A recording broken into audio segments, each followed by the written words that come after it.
Okay, so we have seen that how the acidic component we have to take into the aqueous layer by treating that one with sodium hydroxide solution. Okay, so if two components are present here, okay,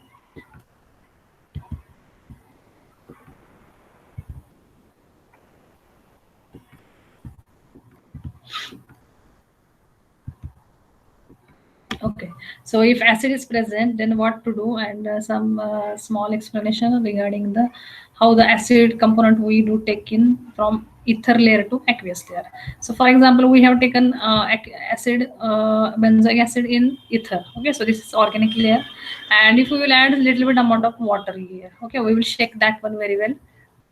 There is a clear cut separation of aqueous layer and organic layer now, but only a little bit amount of benzoic acid will be transferred into the aqueous layer uh, because this solubility of this benzoic acid is not completely in aqueous layer, so that one will remain as it is in the organic layer. Okay, only little bit amount of benzoic acid will transfer into the aqueous layer. So to bring all amount of benzoic acid in the aqueous layer, that means to separate this benzoic acid from the remaining component which are already soluble in ether. So normally what a lot of organic compounds, they are soluble in ether. Okay, so and ternary mixture separation is nothing but the separating all component from each other. Okay, so here maybe in ether layer 2 3 components are there. Now we are going to separate this benzoic acid selectively from the remaining 2 or 3 components. So to take out benzoic acid selectively to this aqueous layer, what we will do, we will add little bit amount of alkali. Okay, aqueous alkali. So here we will add that one. Then what is happening, then this sodium hydroxide will form sodium salt of the benzoic acid. Okay, sodium salt of benzoic, so that sodium salt is soluble in aqueous layer. Okay, so that, and if you will shake after addition of NaOH, if you will shake this separating phenomenon properly, then definitely this two layer separating, and but in this case now the all benzoic acid will react with sodium hydroxide, and it will form the sodium salt. And in this way sodium salt, any salt is soluble in aqueous layer, so it will come into the aqueous layer. Okay, so in this way we will get all benzoic acid in aqueous layer. Okay, so in this way we can separate benzoic acid from the ether layer, and we can take out this aqueous layer from the bottom of this separating funnel, and we can neutralize that one with treatment with 1:1 HCl. And in this way we will get the white precipitation of the solid. Okay, solid acid will present. Now next one, now we will go for the, we got acid as our one of the type phenol is absent in our mixture. Then we have added, for the next thing we have added, for checking out base, we have added already 1s1 HCl. If base is present, then it will form protonation. It will get NH2 group will get protonated with HCl. It will form NH3 plus, and NH3 plus is soluble in aqueous layer. It will come out in aqueous layer. If base is present, and in that aqueous layer, if we will neutralize that aqueous layer with 10% sodium hydroxide, then if base is present, then yellow precipitate will come out. Okay, after addition of sodium hydroxide. But here is absence of yellow precipitation, so no base present in our component. And now only one option we have, a neutral component that must be present in our ether layer. So here to check out, that means definitely there is neutral components present in ether layer.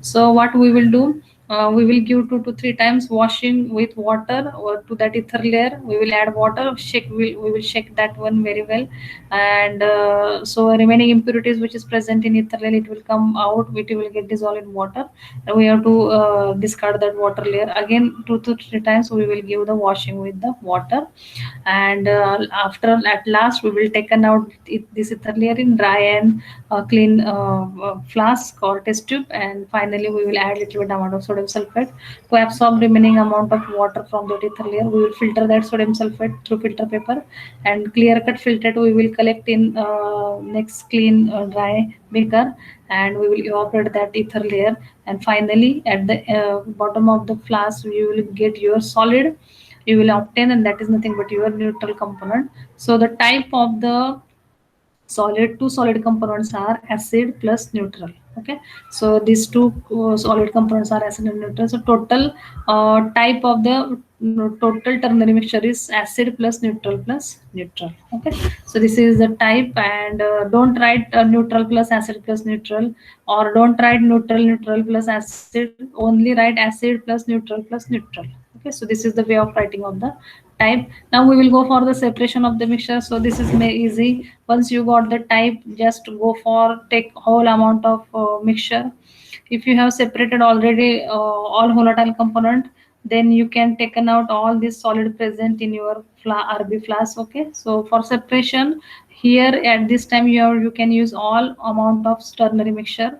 Okay, and then you can go for the separation. If you have taken out all volatile component, then just take out that these two solid component in flask, add ether, and just follow this method. After addition of ether, it will get dissolved. All these two components will get dissolved in ether. Then to take out this acid present in that mixture, in that ether layer, we will add sodium bicarbonate 10%, and we will shake that one. After neutralization of the HCl aqueous layer, we will take out aqueous layer separately. Addition of 1s1 HCl, white precipitate will get separated out. Okay, and once one type is acid is present and another one is neutral is present, so once we will taken out acid, give 2 to 3 washings to this ether layer with sodium bicarbonate solution. Take out this filtrate in the same flask, and neutralize with HCl. So here everything we have neutralized from this ether layer. So now in ether layer we have only our neutral component. So just ether layer, just take that one and dry that one in electric water bath, and you will get your solid neutral component. Okay, so like that you can do your separation. If you didn't separate out the volatile component initially, so here also again you can attach your Higman things, again add whole amount of mixture in RB flask, do assemble the assembly, and just go the separation of the mixture. Okay, so like that we, after separation of the mixture, at the finally you have to check out, you have to separate, you got three component separately. Just go for checking out the physical constant, melting point or boiling point. And if there purification of this separated component is also important. Recrystallization is important. After recrystallization, check out melting point and boiling point, and the report results in such a tabular form. Okay, so this is the end of our ternary mixture number third.